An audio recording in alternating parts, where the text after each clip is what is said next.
Warning: this video is intended only for persons over the age of 18.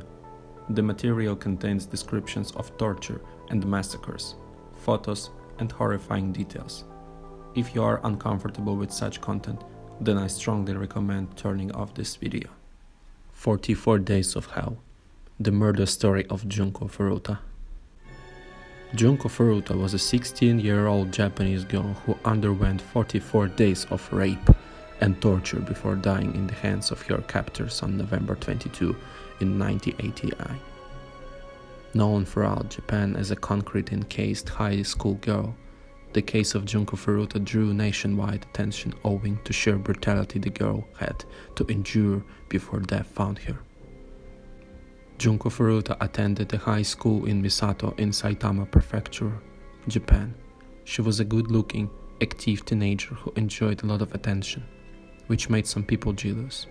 She did not smoke, did not drink alcohol, and did not do drugs, which was seen as very uncool in the eyes of more gangster-like teens.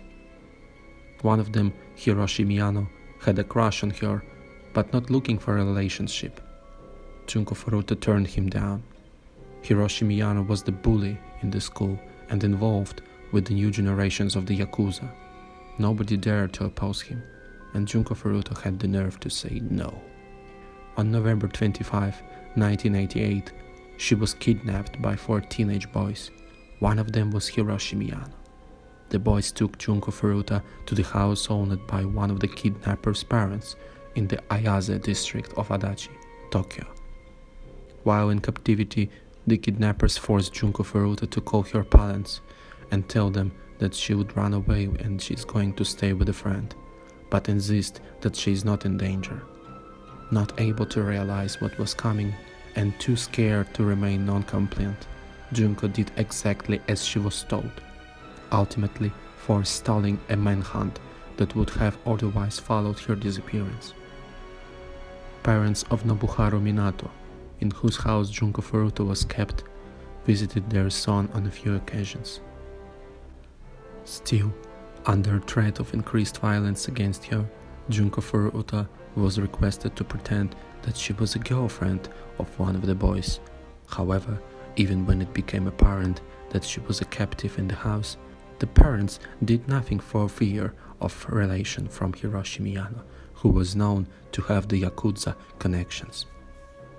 During 44 days following her kidnapping, Junko Furuta was forced to withstand unspeakable suffering. What she went through before murder include: she was humiliated by being kept naked most of the time, was raped every day in both the vagina and anus. More than 100 men are believed to have raped her.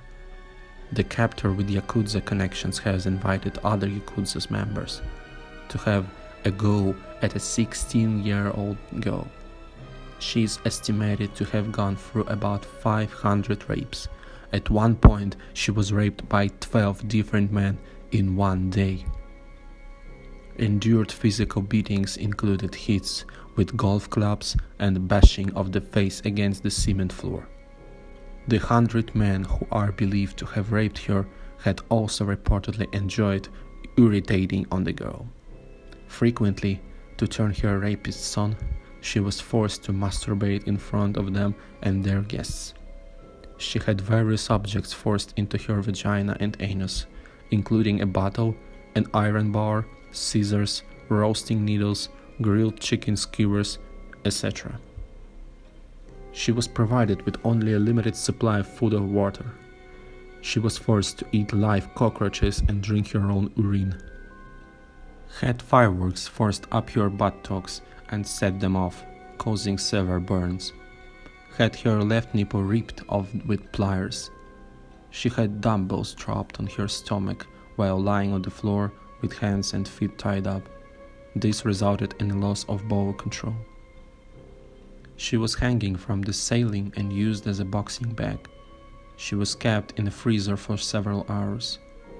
She had eyelids burned with hot wax and lighters. She had breasts pierced with sewing needles. She had her vagina and clitoris burned with cigarettes and highlighters. She had a hot, lit bulb inserted into her vagina and rubbed until it exploded inside.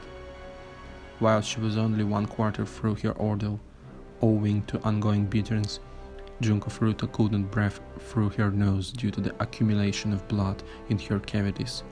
Her traumatized internal organs refused to accept food and water, so when she tried to drink, she instantly vomited, which kept her more dehydrated. It also agitated the perpetrators, who punished her with more beating for soiling the carpet. At one point, when the attackers were resting after drinking, she tried to call the police, but was caught and punished by having her feet set on fire with burning lighter fluid. Large bottles the perpetrators forced up her anus caused internal injuries and ugly bleeding. Severe leg burns and badly bruised muscles left her unable to walk after 20 days of her ordeal. She couldn't handle anything with her hands anymore, because her bones were smashed with weights and her fingernails cracked. Since it was winter, she was also forced to sleep on a balcony, exposed to cold temperatures. After 30 days, Junko Furuta couldn't urinate properly due to damage to internal organs and vulva from the insertion of foreign objects, and burns from cigarettes and lighters. Her hands and feet were damaged severely, and it took her over an hour to crawl downstairs to the bathroom. Her eardrums were also damaged, and her brain size was reduced. During 44 days, when she was repeatedly tortured, beaten, and raped, Junko Furuta begged her captors several times to just kill her and be done with it. They didn't grant her that favor. Instead, on January 4, 1989, they challenged her to a game of Mahjong Solitaire. She won, and that pissed the boys off, so they treated her to a beating with an iron barbell and fire by setting her legs, arms, face, and stomach alight after pouring lighted fluid on them. Being already severely beaten, dehydrated, and malnourished, Junko Furuta fell into a shock and died the following day. The murderers stuffed the dead girl's body in a 55-gallon drum filled with concrete and disposed of it in Koto, Tokyo. The Japanese court withheld the names of 4 main captors who kidnapped, tortured, raped, and murdered Junko Furuta because they were juveniles. However, the journalists from the Shukan Bunshun magazine dug them out and published them, stating that after they did to Junko Furuta, they don't deserve anyone to uphold their human rights. All these monsters were caught and tried. However, because they were all underage when the crime was committed, they were tried as juveniles. Eventually, they faced sentences of adults, except that the court withheld their identities. Still, given the severity of their crimes, the sentences they were handed out were relatively low. By now, each of them is already out of jail.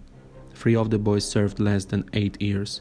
The leader has initially been sentenced to 17 years in prison, but after his appeal, Judge Ryuji Yanase bumped his sentence to 20 years instead of lowering his sentence. The same judge also increased the punishment for 2 bored boys who appealed. One didn't, so his sentence stayed as was. Either way, they are all in their late 30s and all out of jail.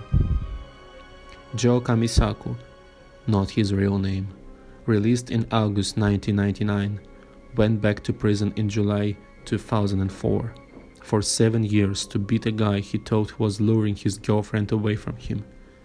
Because forensic examiners found sperm and public hair of other people of the corpse of Junko Furuta, few more names were linked to her torture and murder, including Koichi Ihara and Tetsuo Nakamura.